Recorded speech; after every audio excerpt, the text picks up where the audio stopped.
Magandang umaga sa lahat. Ngayong umaga ay babasahin po natin ang Leviticus 16 at ang magbabahagi ng salita ay si Pastor Richard.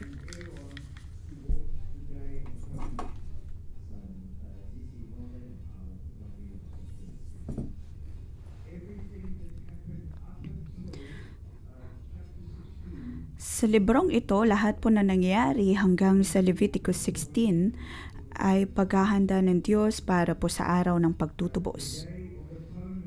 At ang araw ng pagtubos ay ang sentrong tema ng kabanata pong ito.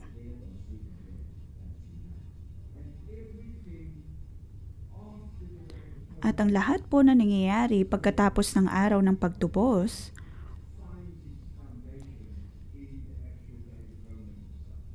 ay napapangyari po sa mismong araw ng pagtubos. Ang araw ng pagtubos sa kasalanan ay ang inihanda po ng Diyos upang malinis ang lahat. Ito ay para sa mga bansa, para sa mga pari, para sa tabernakulo. Upang malinis po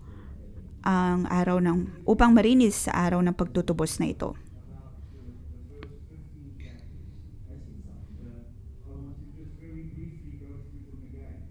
Muli, balikan po natin ng bahagya ang mula chapter 1 to 15 sa chapter 7. 1 hanggang 7 ay tungkol po sa mga batas tuntunin ng Diyos. Tungkol sa mga sakripisyo at mga handog. At ang pag-aaplika nito mula chapter 8 hanggang 10 ay ang pag-oordena ng mga pari. 11 hanggang 15 ay tungkol naman po sa paglilinis. Tungkol sa kalinisan, kadalisayan upang makapasok muli sa presensya ng Diyos. Ang lahat po ng ito, lahat ng impormasyon, lahat ng mga pagtuturong ito ay naghahanda po para sa lahat, para sa araw ng pagtubos ng kasalanan. Ang salitang araw ng pagtubos sa kasalanan ay makapangyarihang salita dahil ang ibig sabihin po nito ay paglilinis, pagprotekta, at pakikipag-ayos. Ito po ang lengguwahe ng buong libro ng Leviticus. Kaya naman po ang focus natin ngayong umaga ay sa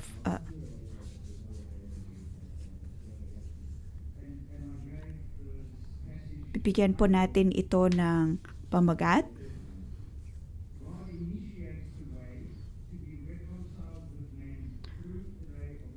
Diyos ang nangunguna para sa pag-aayos ng tao ng relasyon sa Diyos sa pamamagitan ng araw ng pagtubos sa kasalanan.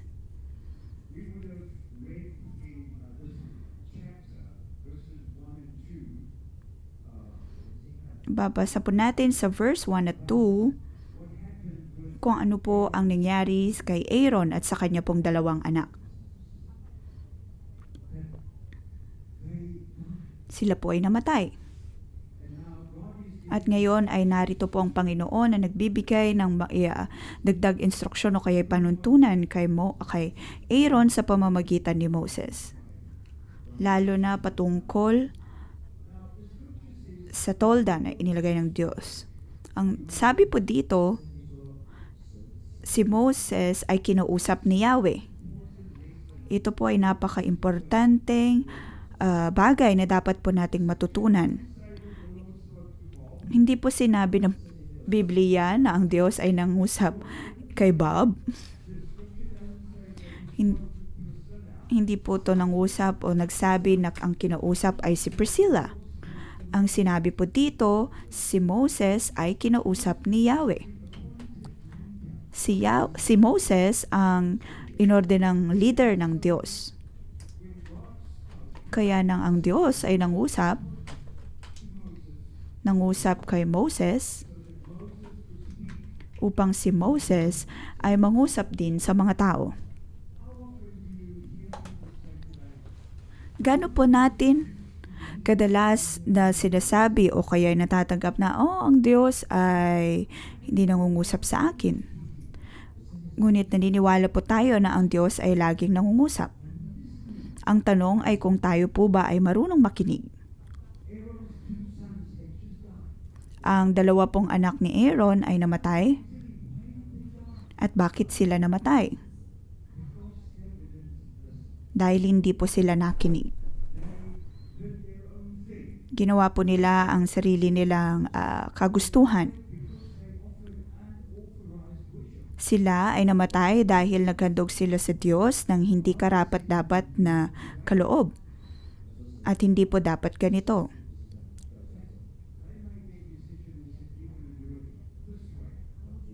Sila ang nagdesisyon na gagawin nila ang pag-ahandog ayon sa kanilang kagustuhan kung kaya naman sila ay namatay. Ngayong umaga ako'y nagsasalita ng Ingles at marami po sa inyo ang naririnig ang aking boses, ngunit marahil ay hindi po ninyo nauunawaan. Lalo na kung wala pong nagsasalin. Kaya nang si Moses ay nangusap, sa parehong paraan, dapat din po nating marinig kung ano man ang sinasabi ni Moses. At atin lamang po itong matatanggap kung makikinig po tayong mabuti. Tandaan po natin ang dalawang anak ni Aaron. Sila po ay hindi nakinig. At bilang resulta, sila ay namatay.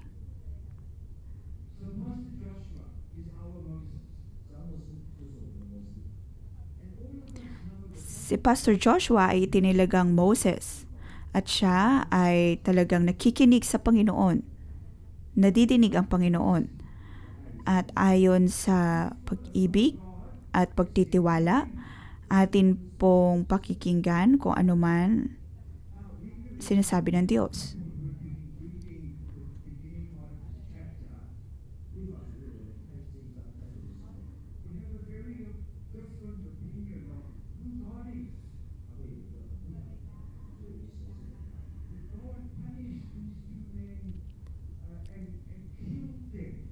Naparusahan po sila ng Panginoon.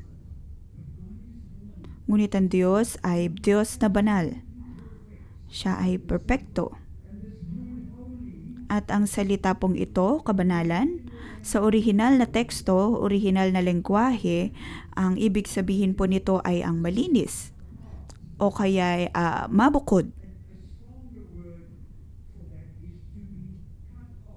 At ang mas malalim na salita ay ang mahiwalay.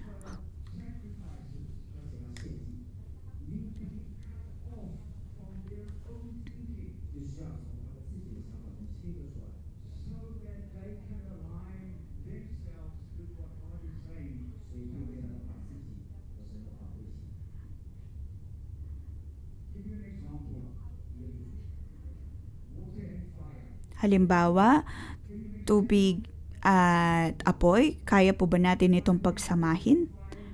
Kung pagsasamahin po natin ang tubig at apoy, posible po ba iyon?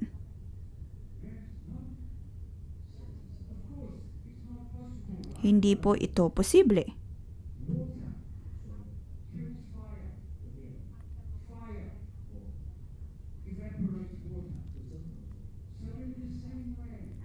Hindi po ito mapagsama sa parehong parahan ang mga banal na tao. Ang di banal na tao ay hindi po makalapit sa banal na Diyos. Dapat po silang malinis. Mabukod. Mabukod sa makamundong pag-iisip at umayon sa kung anumang sinasabi ng Diyos sa atin.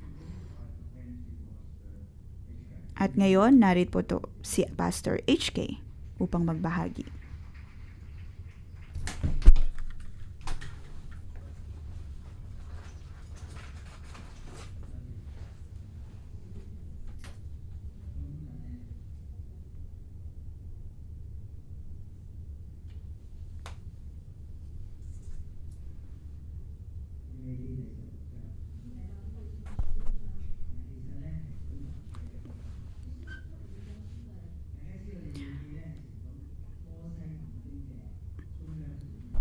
Narito po si Pastor HK para sa kabanatang ito.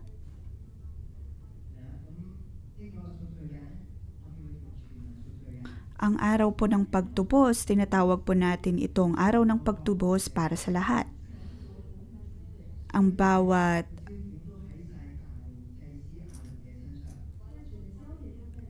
tao ng Diyos ay narito upang pumasok sa araw ng pagtutubos.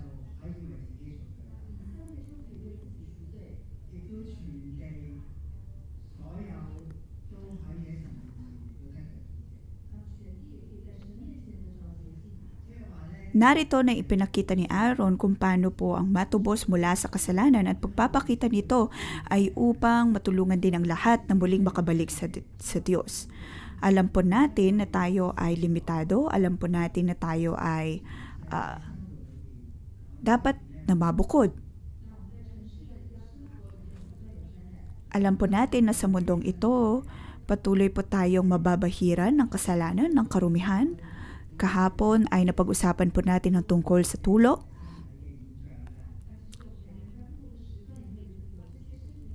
Ang bawat isa mula sa iba't ibang estado ng buhay ay may iba't iba pong uri ng tulo.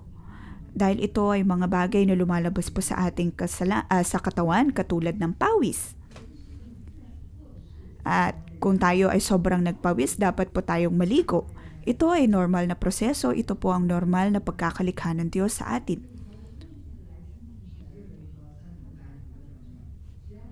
Ngunit ang Diyos ay nagbigay ng mga panuntunan upang tayo po ay lubos na makalapit sa Diyos. Kung alam po natin na tayo ay nabahiran, tayo ay marumi, pagkatapos ay pumasok sa kalinisan, tayo ay higit na makakalapit sa Diyos. Ang kalapitan na ito sa Panginoon, sa Ingles ay meron po tayong sinasabi, holiness starts with cleanliness. O kaya sa madalas, cleanliness is next to godliness. Kaya naman po naniniwala ako na lahat po tayo naunawaan natin ito. Ngunit ang pagiging malinis, hindi po ibig sabihin nito na tayo ay naibukod na. Ngunit ito po ang unang hakbang, ang malinis. Dahil ang pagbubukod, paglilinis ay mula po sa Diyos.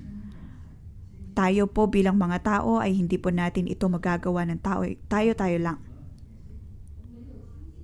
At kung tayo po ay malapit sa Diyos, atin pong matatanggap, mararamdaman ang kabanalan na nagmumula sa Panginoon.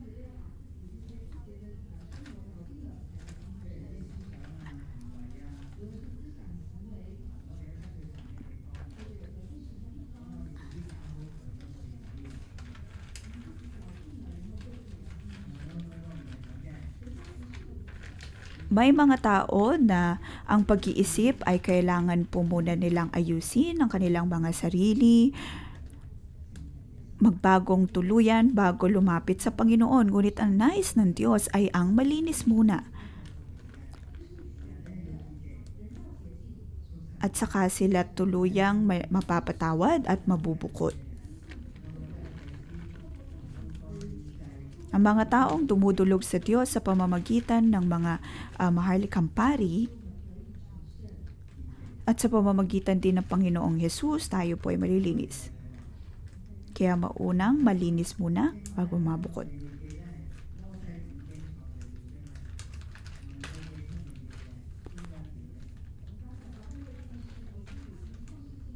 Makikita po natin dito na ang Leviticus ay ang gitna po ng Torah. Ito po ang isa sa pinaka-importanteng libro.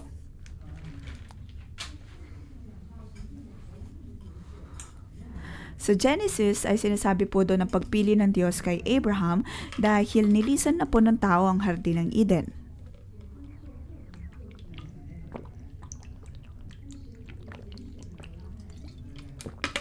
Nilisan ang presensya ng Diyos. Ngunit naroon po ang pagpili ng Panginoon kay Abraham at sa kanyang silipi. At sa Exodus ay kung paano po silang naging bayan na tumanggap ng pagliligtas mula sa Panginoon at kung paano natanggap po nila ang tipan na nagmumula sa Kanya. Sa marami pong mga Kristiyano ang atin pong mga buhay marahil ay tumigil sa pagkakataong ito. Ngunit sa Leviticus ay tinuturo naman po ng Diyos ang pagiging banal na banal na bayan, maharlikang pari. Ang mga Israelita ay nakalikha na ng tabernakulo at ang Diyos ay mamamalagi kasama ng kanyang mga tao. Katulad ng kung paanong ang Diyos ay namalagi sa Hardin ng Eden. Ngunit dahil ang Hardin ng Eden ay wala na, ngunit ang Diyos ay naroon na nais pa rin pong manahan sa kanyang mga tao. At pagkatapos po ng pagkakalikha ng tabernakulo, mayroon pong mga iba't ibang mga panuntunan na isinulat sa Leviticus para po sa atin. Dahil ang nais ng Diyos ang lahat ng kanyang likha ay maging maharlikang pari, maging banal na bayan. Pagkatapos ay nabasa po natin ang Numbers. Ito po ang simula ng kanilang iniwan ang Sinai at sila po ay naging mga kawal ng Diyos, hukbo ng Diyos dahil hinahanda sila ng Panginoon upang makapasok sa Kanaan.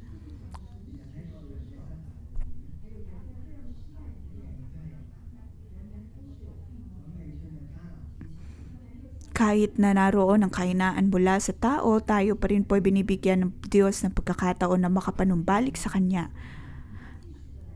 At sinasabi po sa Deuteronomy na dapat silang makinig. Ang buong proseso po ito ng paghahanda ay paghahanda lalo na para sa Panginoon. Kahit na ilang beses kong basahin ang Biblia, akin pa rin pong napagtatanto na mayroon pong mga iba't ibang detalye tayong makikita sa Biblia na marahil noong una ay wala po akong pakiramdam, ngunit habang binabasa ko ito ng binabasa ay mas lalo ko po itong nakikita na parang 3D.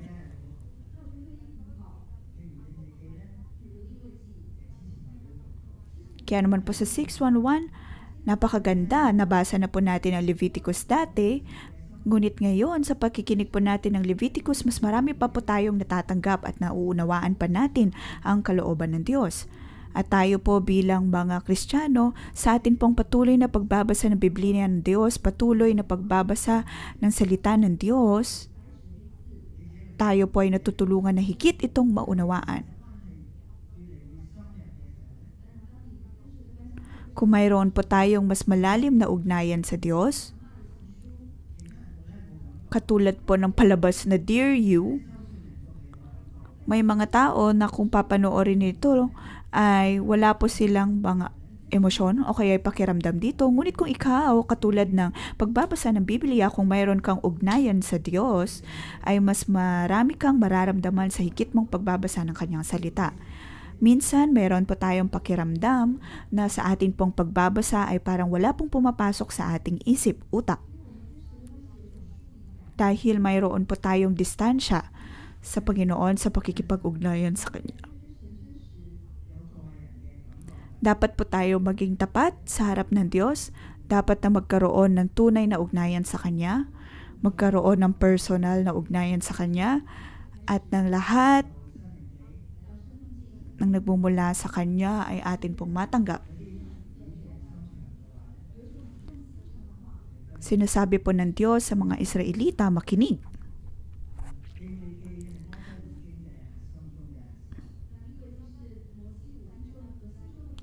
Leviticus, ito po ang sentrong punto ng mga librong ito. At ngayon babasahin po natin ang tungkol sa araw ng pagtupos ng kasalanan. Ito ang sentrong punto kung anong ginagawa ng mga Levita.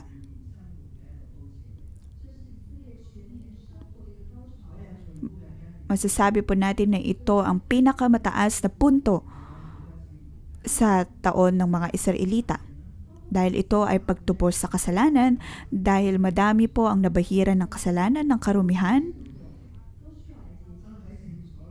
at nakapekto po ito sa pamamalagi ng Diyos o kaya sa kanyang presensya.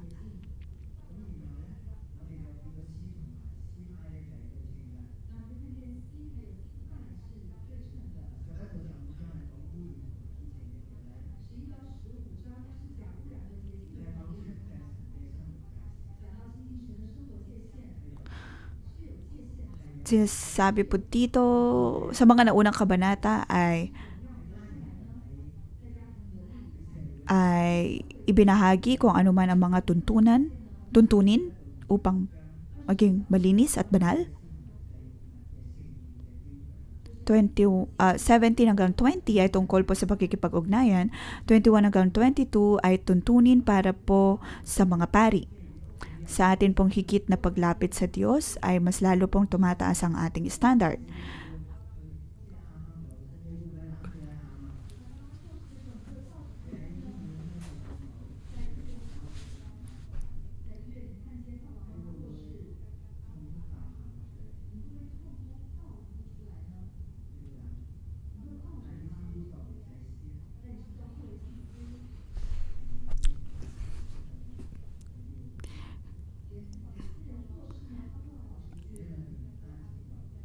Nabasa na po natin kung paano dapat panghawakan o paano haharapin kapag ang mayroong kamatayan sa tabernak o sa kampo ng mga Israelita. Ngunit ang mga pari ay hindi po nila maaaring hawakan o kaya lapitan at maaaring napakahirap po ito sa mga pari. Ngunit makikita natin na ang tuntinin ng Diyos ay kanila pa rin pong pinanghahawakan upang mapanatili ang kabanalan at kadalisayan sa kampo ng Diyos. Sunod ay naibahagi po ang tungkol sa mga pista ng Diyos. Mayroon po tayong pista ng tabernakulo, pista ng pagtutubos. Ang lahat po ng ito nakakatulong upang tayo po ay maging mas malapit sa Diyos. At dito po na itatatag ang atin pong buhay ayon sa bawat siklo. Alam ng Diyos na madalas ang tao ay mabilis makalimot.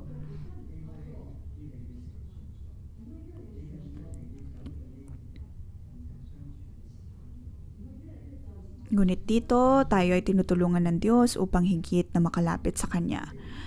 Bawat taon ay inuulit po ng mga tao ang mga siklong ito upang higit na lumapit sa Diyos. At ngayong umaga nga ay tungkol po ito sa araw ng pagtutubos sa kasalanan. Lagi kong inilalagay ang imahe ng Panginoong Yesus dito dahil ang araw ng pagtubos sa kasalanan, ang talagang pinupunto po nito ay ang Panginoong Yesus. Dahil Kanya pong isinakripisyo ang Kanyang buhay para sa tao, para matubos sa kasalanan ng tao. Mayroon pong 5 bahagi.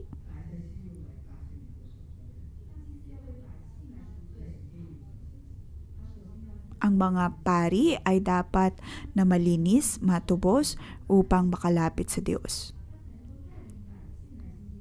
At madala ang mga tao na maging mas malapit sa Kanya.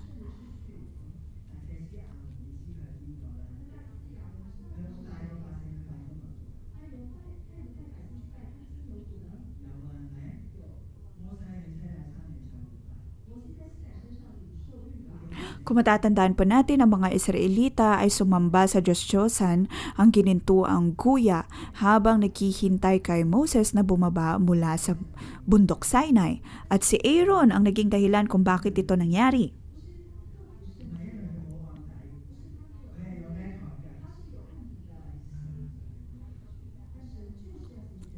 Ngunit naroon na pinili pa rin po siya ng Diyos. Hindi dahil malinis siya, hindi dahil siya ay banal,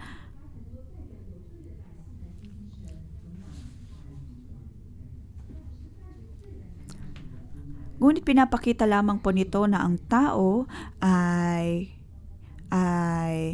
maari pa rin pong malinis at magamit ng Panginoon.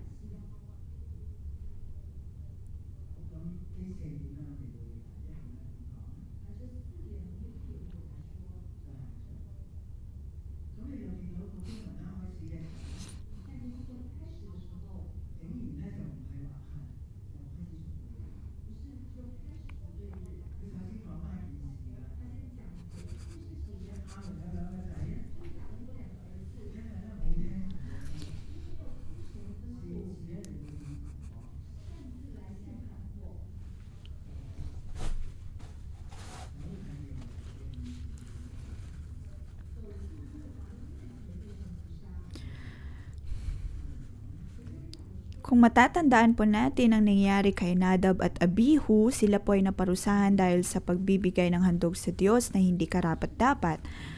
At ngayon naman, ang Diyos,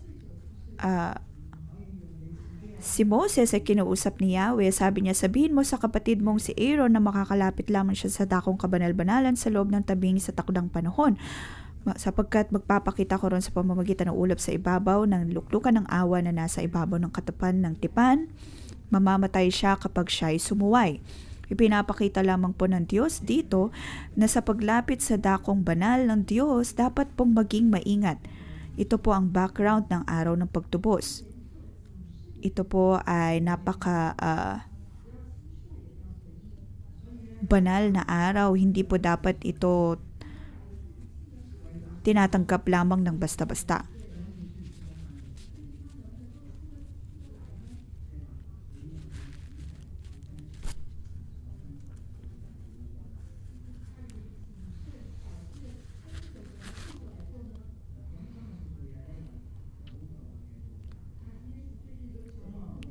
Ngayon, sa araw po ng pagtupos ay mayroon pong siyam na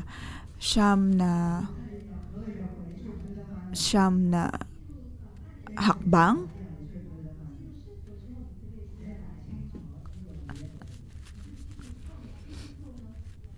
Ngunit alam po ba natin ang bawat hakbang na ito?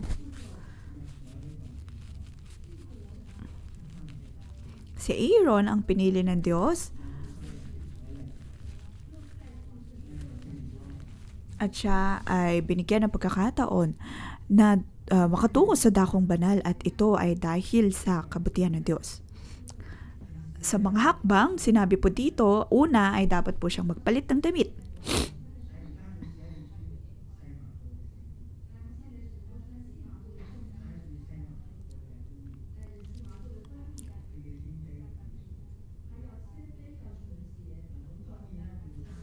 Dito ay ibang uri na ng tela ang dapat niyang maisuot. Ngunit bago niya maisuot ito, dapat muna niyang linisin ang kanyang sarili.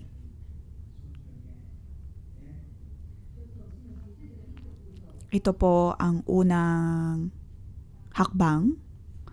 Ikalawa,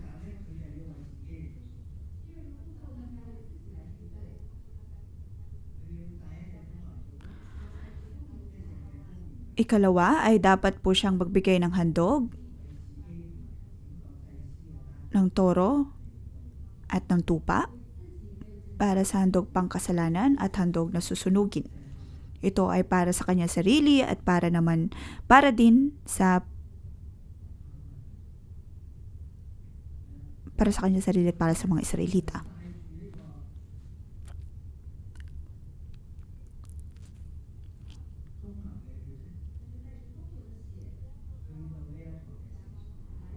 Sunod ay kanya pong dadalhin ang dugo ng toro, wiwisik sa mercy seat. Sa dakong kabanal-banalan.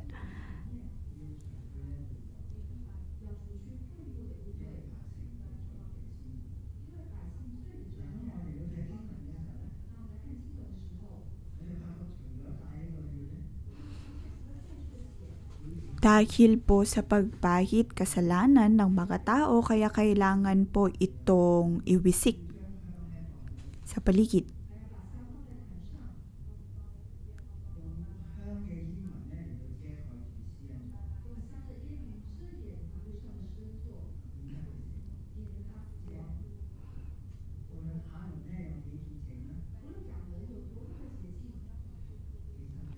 Kahit gaano pa man po kalinis si Aaron,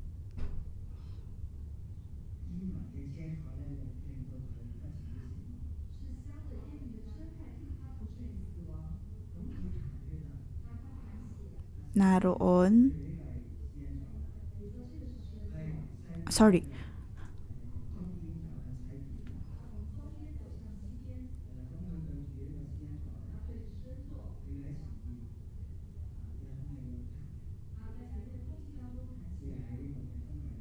sa dakong banal, dapat pong iwisik ni Aaron ang dugo ng kanyang handog.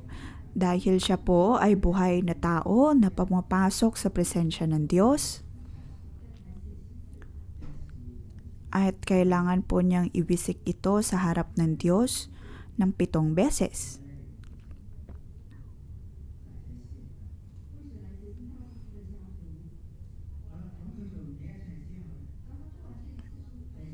Matapos pong gawin ang lahat ng ito, ang unang hakbang ay ang lumabas.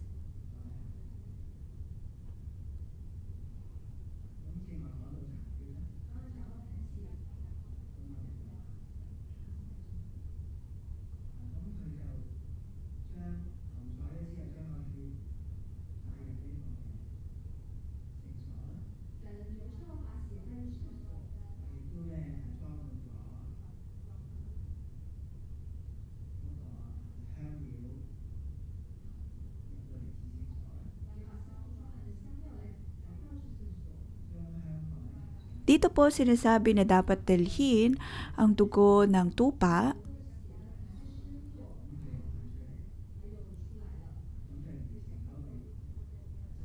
para sa kasalanan at ang kanyang pamilya.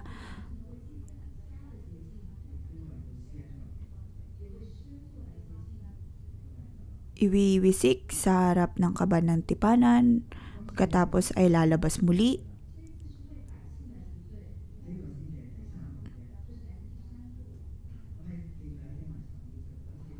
Pagkatapos sa ikatlo, verse 15 hanggang 19,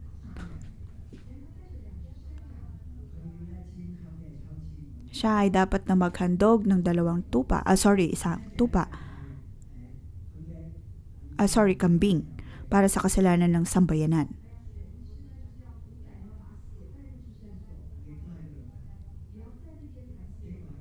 Dapat po siya magdadala siya ng dugo nito sa loob ng tabing, gaya ng ginawa sa dugo ng unang mga handog. Iwiwisik din ito sa harap ng luklukan ng awat sa harap ng kaban ng tipan. Wow. Verse 15, sabi po dito,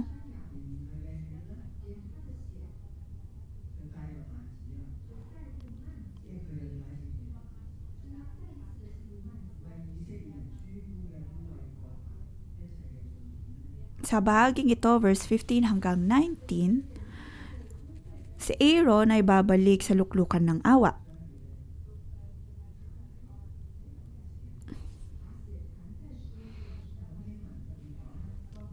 At kanya pong iwiwisik ang dugo sa atonement cover.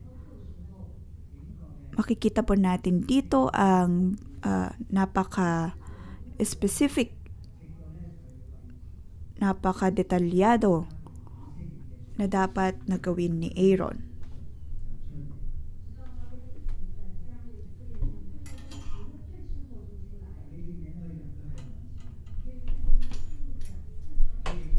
Si Aaron ay babalik po doon ng 2 beses at lalabas din ng 2 beses. Dapat po siyang bumalik sa altar.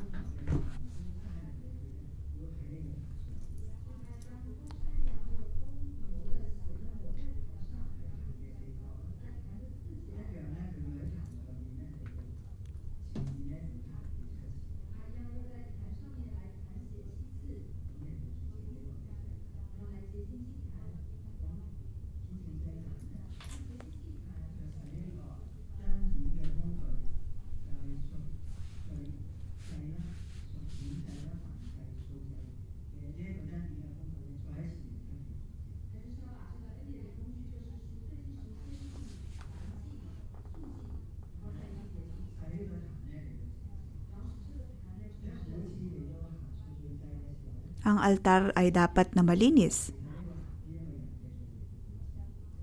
Dahil sa tuwing sila po ay naghahandog ng pangkasalanan, ang buong lugar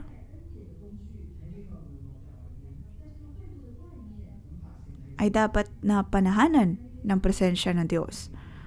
At ang mga taong nasa labas lamang po ng tipanan na ito, ang nais nila ay lumapit din sa Panginoon. Ngunit kung tutusin, sila pa rin ay nakahiwalay dahil sa kabanalan ng Diyos. Ito po ang pinakamataas, pinakakailangan. Ngunit ang nais ng Diyos ay ang tao ay higit na makalapit sa Kanya. Sa pamamagitan ng mga kaloob na ito,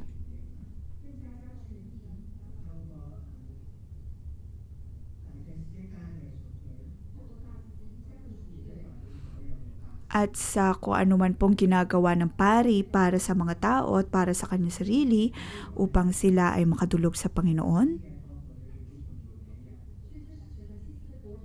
At sa pananaw ng pari, ang lahat po ng mga gawaing ito ay napaka-sagrado at napaka-importante.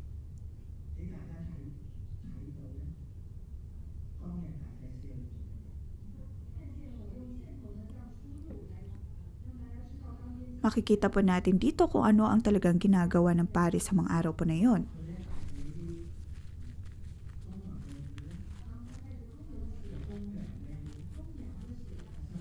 Ano ang kanilang ginagawa sa dugo ng toro, dugo ng kambing, at sa kanila pong pagpasok sa dakong kabanal-banalan, dakong banal, dahil sila ay mayroon din pong pagkakakilanlan bilang maharlikang pari. Binibigyan ng Panginoon ng pagkakataon na makadulog sa Kanya.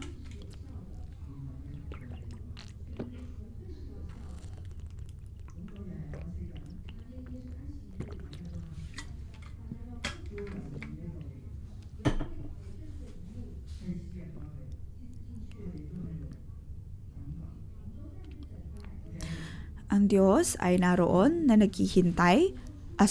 Ang mga tao ay naghihintay lalo na sa presensya ng Diyos. Kaya naman po sa araw ng pagtubos na iyon, ang lahat ay tahimik, sagrado. At ang tanging maririnig lamang nila ay ang tunog ng kampana na nakakabit sa punong pari.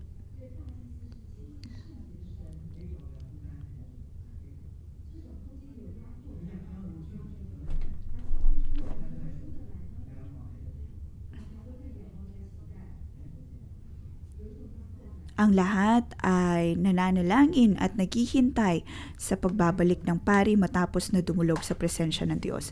Dito makikita po natin kung gaano po kaseryoso ang kasalanan ng tao. Dapat po itong malinis ng dugo at wala ng iba.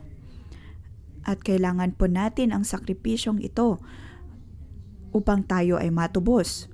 Kung tayo-tayo lamang, hindi po tayo malilinis at mabubukod.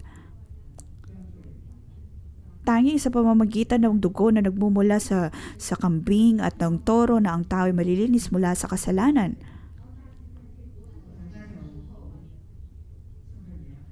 Ngunit makikita din po natin ang katiyakan ng habag at biyaya na nagmumula sa Panginoon.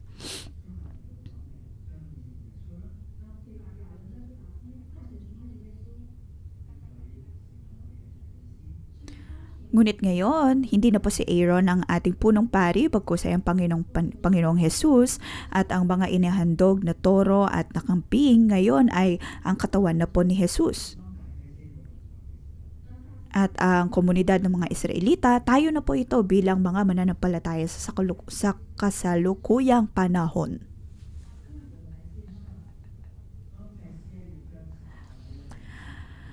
At sa pagbabasa po natin ito, makikita natin na ang Diyos ay narito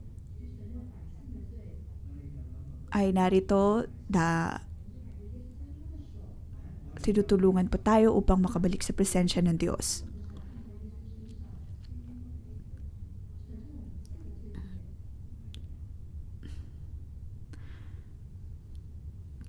At nabibigyan po tayo ng pagkakataon na makahingi ng tawag sa ating kasalanan. Ikalimang proseso ay ang kambing na pakakawalan.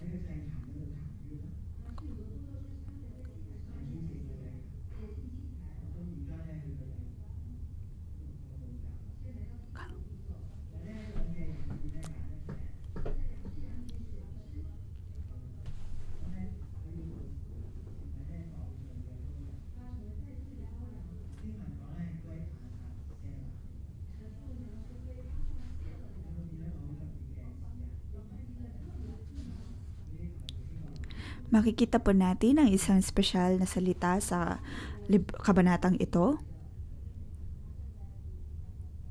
Ang pronunciation ay direktang naisalin mula sa Hebreo.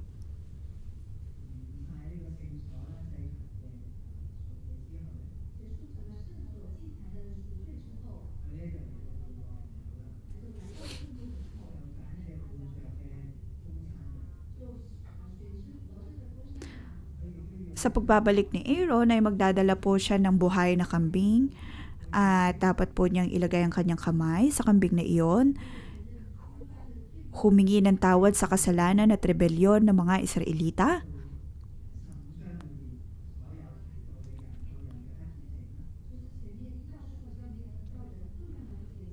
Ang lahat ng mga karumihan na hindi po nasunod ng tao mula chapter 1 hanggang 15.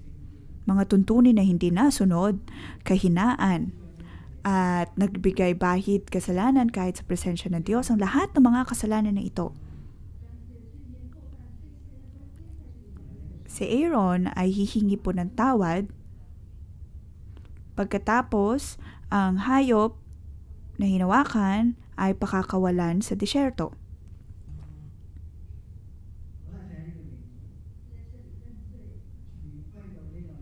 At dito po hihingi ang tawad ang tao.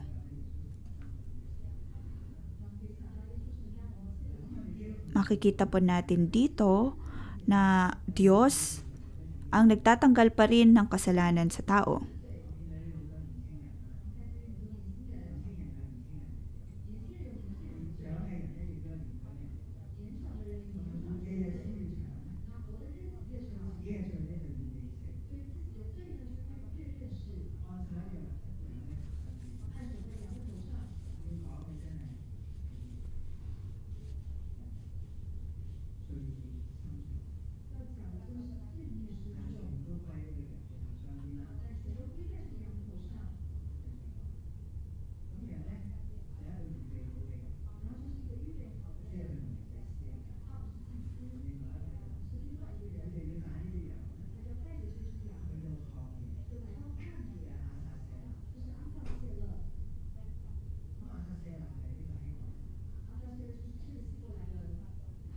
Nabanggit po ang salitang Azazel. Azazel, Azazel. Ibig sabihin nito ay ilang. Ito ay lugar na walang katao-tao o walang kung anuman.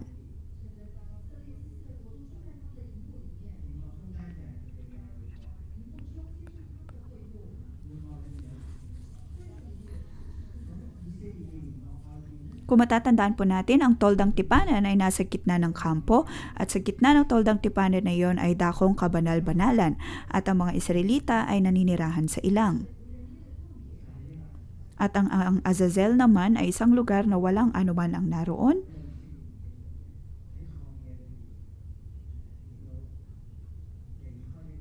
At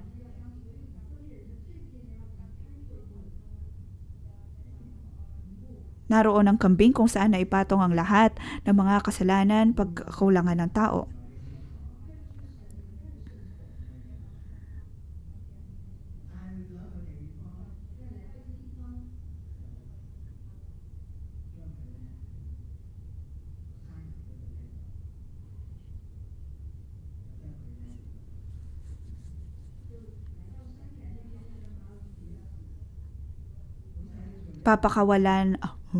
Papakawalan ang toro pagkatapos ay ihuhulog sa bangin.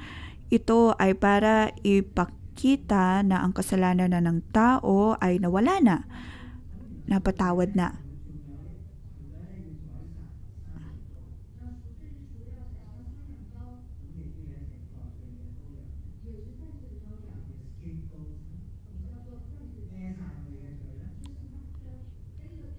Para po itong tinatawag na scapegoat. Oh, siya ang nagdadala ng lahat ng kasalanan ng tao pagkatapos ay maipapatihulog.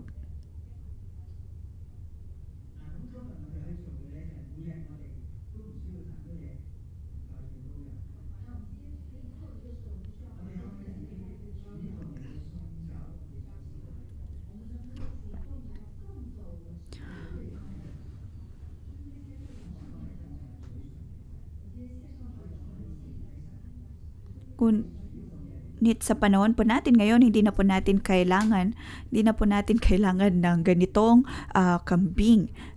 Bagkus tayo po mismo ay makakadulog sa Diyos at makasusuko ng atin pong mga kasalanan. Maaring maisulat po natin ito sa papel, pagkatapos sabihin sa Diyos, Panginoon, ito mga kasalanan na nais ko nang isuko at nais ko itong maisakripisyo. Hindi ko na po ito kailangan.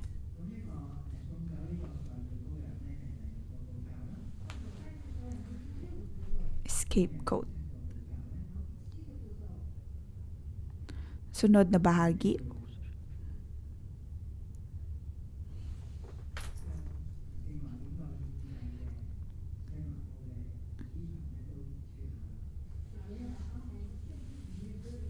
Sunod na bahagi, si Aaron ay dapat po niyang tanggalin ang kanyang saplot at ibalik ang regular na kanyang kasuotan bilang pari. Ito po ang pagpapatuloy ng dapat niyang gawin sa araw ng pagtutubos.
Sa 24, 26, 27, 28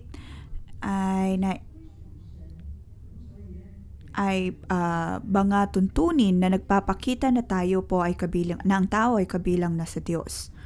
Kaya naman po sa paghingi ng tawad, ang proseso pong ito, nais po nating ibigay ang lahat sa Panginoon. At sa paggalis ng kasalanan, dapat po nating maisuko ang sarili sa Diyos at na magkaroon muli ng relasyon sa Kanya. Dapat po tayong manatili at maging kabilang sa Diyos. Ito po ang ikaputong bahagi.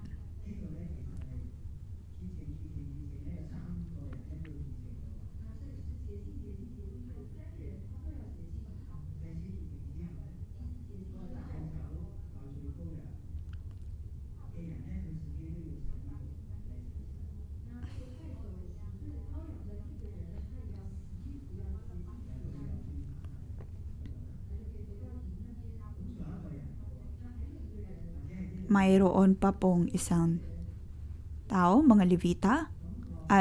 Si Levi.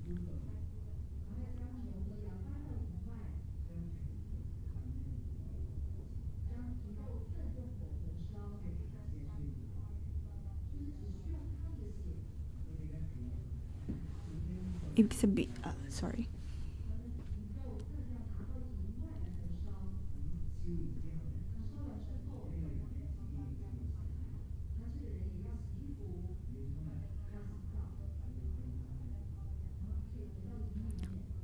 sinasabi po dito na ang tao,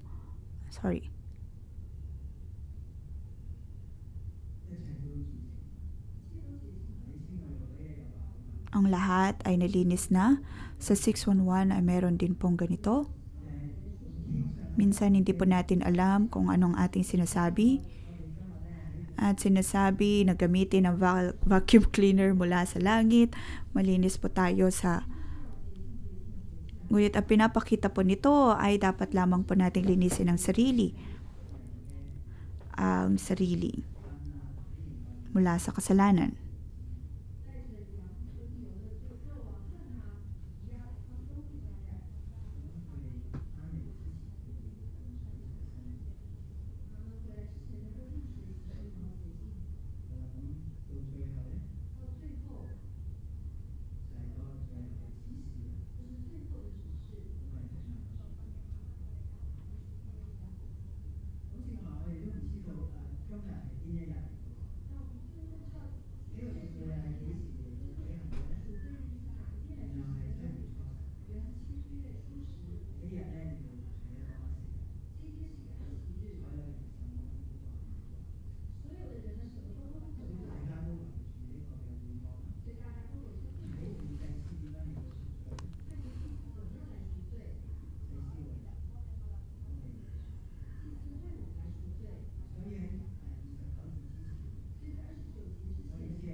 Makikita po natin dito ang pananaw ng pari.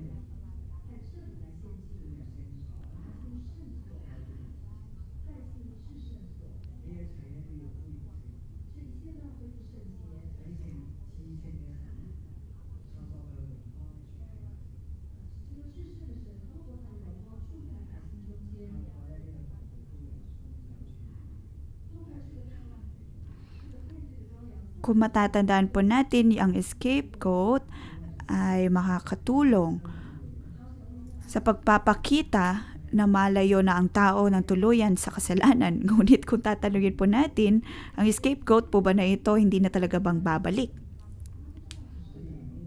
Halimbawa, kung tayo po ay napatawad na sa kasalanan, ibig sabihin po ba nito na hindi na tayo mababalikan ng kasalanan ng karumihan? Ngunit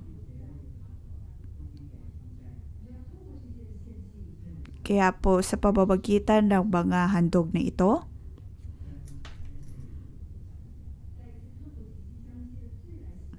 bawat taon ay maaari po silang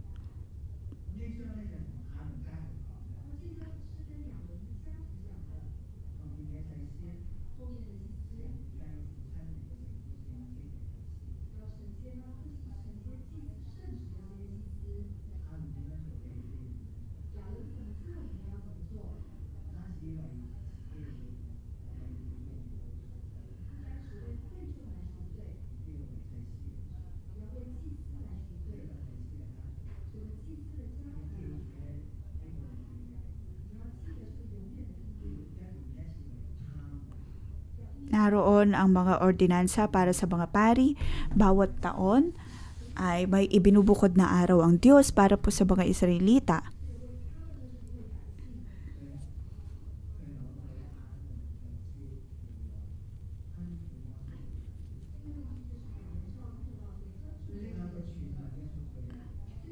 Narito ang sa huling mga bersikulo, sinasabi po dito,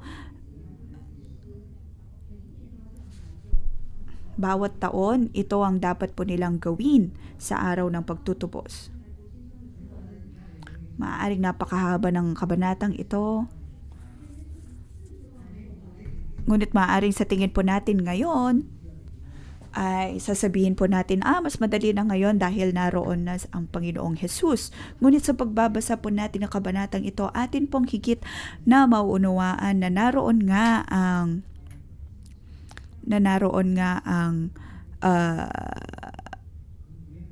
naroon ang pagtulong ng Diyos at ang bawat aksyon ng mga punong pari ay para po matulungan tayo.